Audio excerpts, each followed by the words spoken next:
خدا باپ، خدا بیٹے، خدا روح القدس کے نام سے آمین۔ زبور باب 22۔ اے میرے خدا، اے میرے خدا، تو نے مجھے کیوں چھوڑ دیا؟ تو میری مدد اور میرے نالہ و فریاد سے کیوں دور رہتا ہے؟ اے میرے خدا، میں دن کو پکارتا ہوں پر تو جواب نہیں دیتا، اور رات کو بھی اور خاموش نہیں ہوتا۔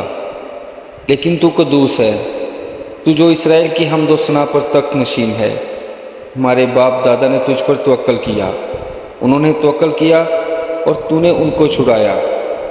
انہوں نے تجھ سے فریاد کی اور رہائی پائی۔ انہوں نے تجھ پر توکل کیا اور شرمندہ نہ ہوئے۔ پر میں تو کیڑا ہوں، انسان نہیں، آدمیوں میں انگشت نما ہوں اور لوگوں میں حقیر۔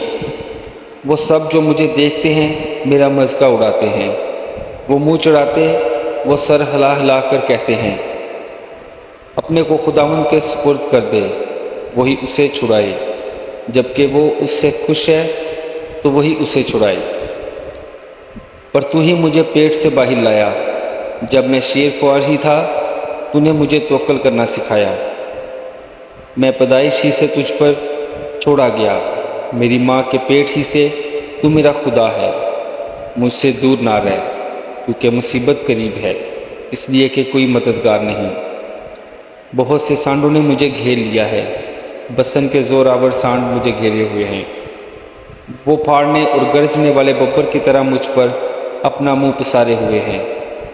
میں پانی کی طرح بہہ گیا، میری سب ہڈیاں اکھڑ گئیں، میرا دل موم کی مانند ہو گیا، وہ میرے سینہ میں پگھل گیا۔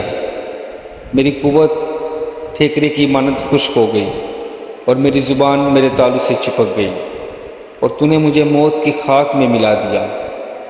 کیونکہ کتوں نے مجھے گھیر لیا ہے، بدکاروں کی گروہ مجھے گھیرے ہوئے ہے۔ وہ میرے ہاتھ اور میرے پاؤں چھیدتے ہیں، میں اپنی سب ہڈیاں گن سکتا ہوں۔ وہ مجھے تاکتے اور گھورتے ہیں، وہ میرے کپڑے آپس میں بانٹتے ہیں اور میری پوشاک پر کرا ڈالتے ہیں۔ لیکن تو اے خداوند دور نہ رہ، اے میرے چارہ ساز میری مدد کے لیے جلدی کر۔ میری جان کو تلوار سے بچا، میری جان کو کتے کے قابو سے، مجھے ببر کے منہ سے بچا، بلکہ تو نے سانڈوں کے سینگوں میں سے مجھے چھڑایا۔ میں اپنے بھائیوں سے تیرے نام کا اظہار کروں گا، جماعت میں تیری ستائش کروں گا۔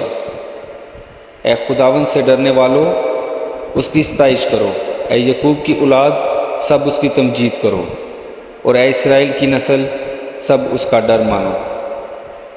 کیونکہ اس نے نہ تو مصیبت زدہ کی مصیبت کو حقیر جانا، نہ اس سے نفرت کی، نہ اسے اپنا منہ چھپایا، بلکہ جب اس نے خدا سے فریاد کی تو اس نے سن لی۔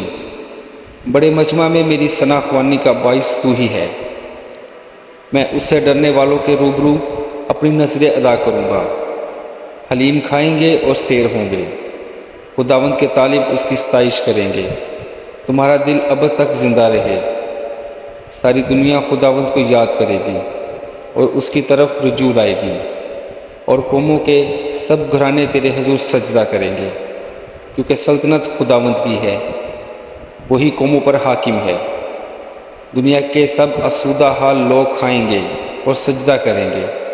وہ سب جو خاک میں مل جاتے ہیں اس کے حضور جھکیں گے، بلکہ وہ بھی جو اپنی جان کو جیتا نہیں رکھ سکتا۔ ایک نسل اس کی بندگی کرے گی، دوسری پشت کو خداوند کی خبر دی جائے گی۔ وہ آئیں گے اور اس کی صداقت کو ایک قوم پر جو پیدا ہوگی یہ کہہ کر ظاہر کریں گے کہ اس نے یہ کام کیا۔ آمین۔